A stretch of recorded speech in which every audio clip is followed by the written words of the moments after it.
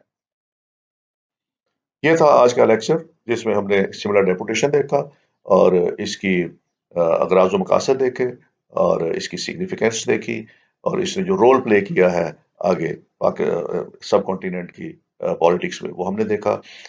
کل ہم انشاءاللہ آل انڈیا مسلم لیگ کے اوپر لیکچر جو ہے وہ مینیج کریں گے. Thank you very much, take care, خدا حافظ.